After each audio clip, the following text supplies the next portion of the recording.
దేవుని నామానికి మహిమ కలుగునుగాక. ఆమెన్. ఈ దినము వాక్యము హెబ్రీయులకు రాసిన పత్రిక 6వ అధ్యాయము 4వ వచనం నుంచి నేను చదువుతున్నాను.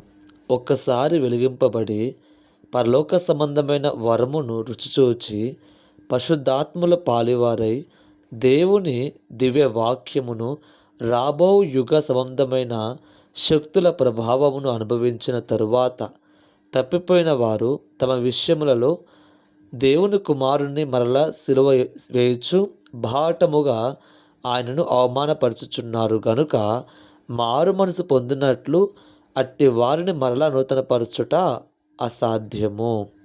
చూడండి, ఇక్కడ ఈ వాక్యము చదువుకున్నప్పుడు మనకు ఒక ఆలోచన వస్తుంటుంది. ఎందుకంటే చాలామంది క్రైస్తవులు దేవునిలోకి వచ్చిన తరువాత దేవుని ప్రేమను రుచి తరువాత తప్పిపోయినప్పుడు వారికి వాక్యము చదివి చాలామంది దేవునికి దూరం అయిపోతున్నారు. ఎందుకంటే ఇక అసాధ్యము అని చెప్తుంది వాక్యము. మేము నూతన పరచబడలేము, దేవునికి దగ్గరగా మేము జీవించలేము, దేవుడు మా చెయ్యి విడిచేశాడు అని పడిపోయిన వారు ఆ పడిపోయిన స్థితిలోనే బాధపడుతూ ఉంటారు. తప్పిపోయిన వారు ఆ తప్పిపోయిన స్థితిలోనే బాధపడుతూ ఉంటారు. అయితే ఈ ఉదయకాల సమయంలో మీకు ఒక మాట జ్ఞాపకం చేయాలని ఆశ కలిగి ఉన్నాను. ఏమనంటే అసాధ్యమని వాక్యం చెప్తుంది. నిజమే, అట్టి వారిని నూతన పరుచుట మరలా నూతన పరుచుట అసాధ్యము. నిజమే. ఎవరికి అసాధ్యము?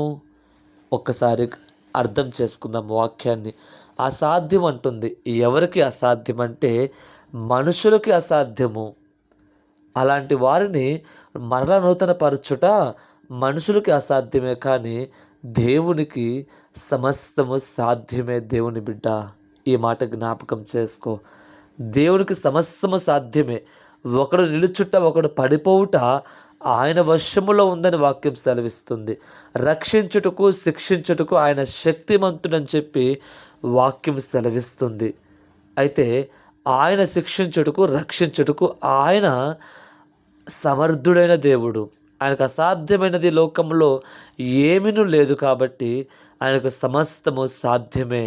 అయితే దేవుడు ఇంకా నిన్ను ప్రేమిస్తున్నాడు కాబట్టే నేను ఇంకా సజీవంగా ఉన్నామన్న మాట మరచిపోవద్దు దయచేసి. ఎందుకంటే దేవుడు నిన్ను అమితముగా ప్రేమిస్తున్నాడు. ఆయన ప్రేమ హద్దులు లేని ప్రేమ నీ పట్ల చూపిస్తున్నాడు. నీవు తప్పిపోయిన స్థితిలో ఉండాలని చెప్పి, ఒకవేళ పడిపోయిన స్థితిలోనే నీవు ఉండాలని చెప్పి దేవుని ఆశ కాదు.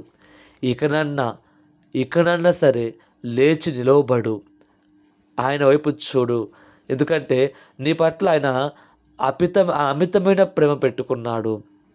ఎంతో గొప్ప ప్రేమ నీ పట్ల చూపిస్తున్నాడు.